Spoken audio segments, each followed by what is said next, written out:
Hi, this is Dennis with Second Chance Tackle. And well, today we have a couple of reels that just showed up in the emergency room. Emergency, they're going on a fishing trip, and well, the reels don't work. And one of them is kind of interesting. We'll spend our time on today. That is a Penn Pursuit IV, which is the latest version of the model. Looks brand new, but it's in pieces. And the fella said it wasn't working right. Well, my advice to that fellow was before he started to take it apart in pieces, he probably should have returned it. It's under a warranty. It won't be in this condition, but he just, if it wasn't feeling good, wasn't feeling right, he should have just returned it to Penn and got the replacement or got the reel service through them. Unfortunately, in the pieces and parts that it's in right now, kind of a reel in a bag project, well, that kind of voids the warranty. The other one is one of the reels that I like an awful lot. This is a Shimano. It is the Symmetry. It's a nice reel, but, well, like a lot of these, it's reeling backwards. It has no anti-reverse. We'll do a video on this one in a little while about why fishing reels fail, but let's take a look. I'm probably going to have to order parts. They tell me they've got an upcoming fishing trip, and, well, if I need the parts and pieces for that, then, well, it's best to get started. So the Penn Pursuit IV, well, the Pursuit's been around a long time. The variations on it, it's usually considered the entry level of the three, the Pursuit, the Fierce, and then the Battle. Those are all in that same line.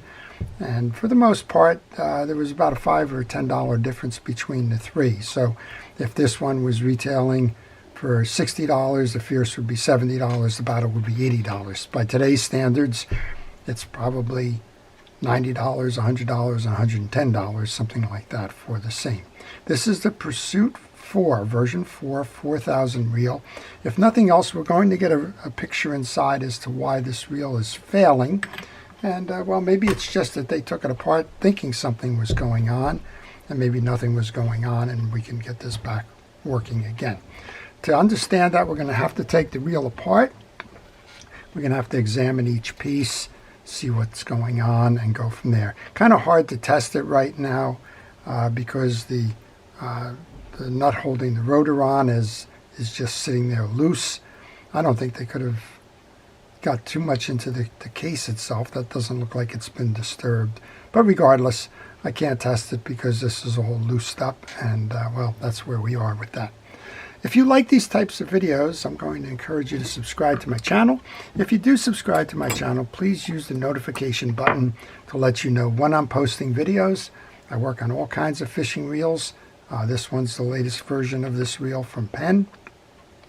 And then I work on vintage reels. So if you like to learn more about fishing reels, if you like to see how they're serviced and repaired, then please subscribe to my channel and use that notification button. If you like this video, please indicate that by clicking the like button as you exit watching this.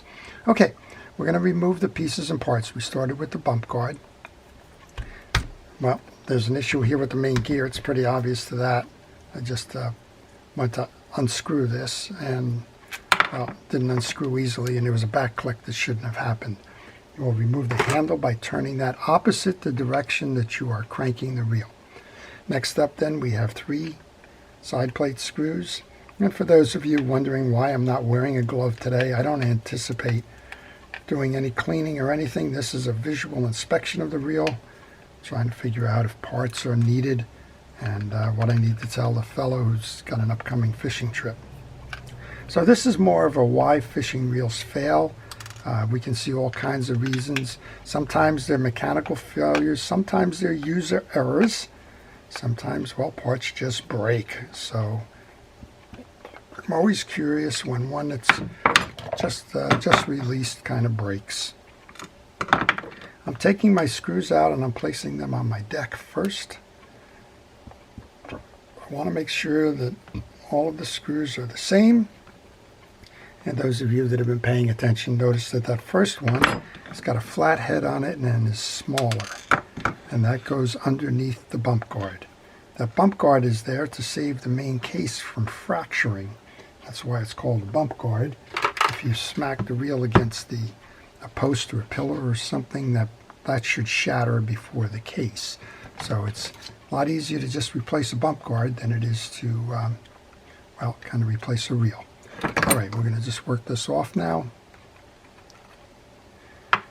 Next up, then, we want to take the axle shaft off. And when I take my pieces and parts off, they go in the parts tray. I use the bottom of a fast food container, and that's a place for me to organize the pieces and parts so that I know where they are when it's time to reinstall them. Well, everything under here looks new. The grease has hardly changed color, and well, I don't know why we have the issue that we have, but apparently we do. That came out a little bit hard, so I'm going to remove the rotor next. Now we had the crosswind block fall out. That's okay. I'll remove the rotor since the nut is just barely on there anyway. This is the tie-down sleeve for it. The screw for that happens to be in this little container, so let's get that screw while I'm at it. That's going to hold the ring that holds the piece together. Now we should be able to move up on the rotor. And now let's go. My main concern, I think, is the main gear, but it could be the pinion gear. So let's remove that. And quite honestly, when you check the main gear, you want to check a couple of things. You want to check this way to make sure that all of the teeth are uniform, and you want to check the points on the main gear this way. Everything seems okay there. All of the peaks seem to be uniform and clear. And again, there doesn't seem to be much going on. Take a little bit of the old dirt off here.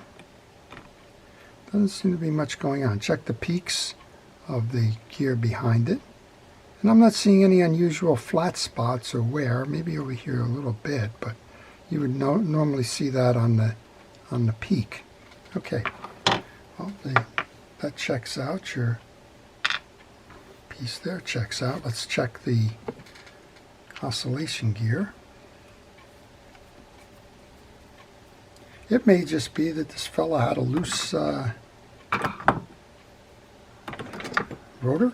I don't know. I kind of felt a little bit of a grind there. I'm going to do the same thing here with the oscillation gear.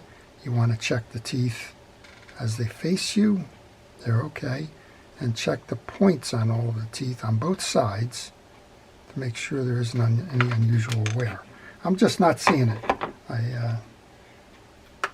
I'm wondering if maybe when they took it apart, they didn't put it back quite right. But let's do one more look here.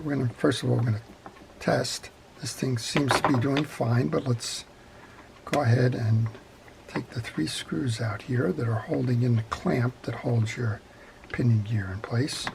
And for those of you that know Penn reels, you're looking at, well, a basic Penn reel setup. There's nothing that much different between the Fierce, the Battle, and the Pursuit. Even though the Pursuit is priced a little bit less. Used to be cases. One was a graphite case and one was a metal case. The Battle had one more ball bearing in it. That's kind of an interesting one. Well, that's I think we just figured out what went on here. We have a sheared pinion gear. Go figure that one out. Wow. It's broken right in the case. In all honesty, I've never seen that before. Wow. I'm looking at that saying, boy, that's an odd one. Because it is odd. Wow. Push the rest of this up. So we have a pinion gear that's just plain sheared off. Wow. Go figure that one out. Okay, well, we learned why it failed. And that's why you don't trust yourself just to leave pieces in the case as you're doing an examination. What you want to make sure is you look at every piece and what the possible outcomes of that is. So in this case, this one looks like it's been removed. It's sheared off. Wow. Again, wow. And I'm not sure if we can get that other sleeve off there. We can get the bearings off. So it looks like we need to get a anti-reverse gear. Maybe we can knock this through. I don't know. I wouldn't trust that, I don't think. I think what we're going to want to do here is get the pinion gear and the anti-reverse clutch. Get the pieces ordered and get them back so that this reel can have a second chance. Well, I hope you've enjoyed that. I always enjoy trying to figure out why reels go bad, and I think that probably answered why this felt tough coming through. We were wondering if we maybe have had a bent axle shaft, and one of the easy ways to test for the bent axle shaft is to run it through the pinion gear. Well, this one's not running through the pinion gear very well, and that's probably because it's either bent or we've got a busted up pinion gear. You know what? Axle shafts are cheap. Well, on this side we're doing okay. But axle shafts are $3 or $4 usually. This one's running fine, so I'm going to say it's the way that this has gotten jammed up in here that's compressing on this when you try to run it through. Yeah, that's definitely tough. So maybe we'll get that axle shaft as well. Back to what's the difference between a Fierce and a Battle and this model. There's a extra spool bearing on top of the shaft. I don't think we'll see it in here. No. There's an extra shaft bearing up here, spool bearing on those other two models, the Fierce and the Battle. Okay, well, we've learned what the issue is. The corrective action is to get the replacement part and rebuild that. That's what we'll do next. I hope you've enjoyed that. To our first responders and essential personnel, thank you for everything it is that you do to keep us safe. We appreciate your career choice and your dedication to task each and every day. If you like these, please subscribe. If you want to see more, please hit that notification button. To everybody, enjoy the art of reel repair. Don't be afraid to take a chance and learn what the reels are made of, so that, well, you can kind of reverse engineer and see why they fail. And, well, when you learn why they fail, you can learn how to give them a second chance. That's exactly what we're going to be doing here. This is Dennis with Second Chance Tackle, wishing you great times on the water and fun in your pursuit of fishing reel repair. Thanks again for watching.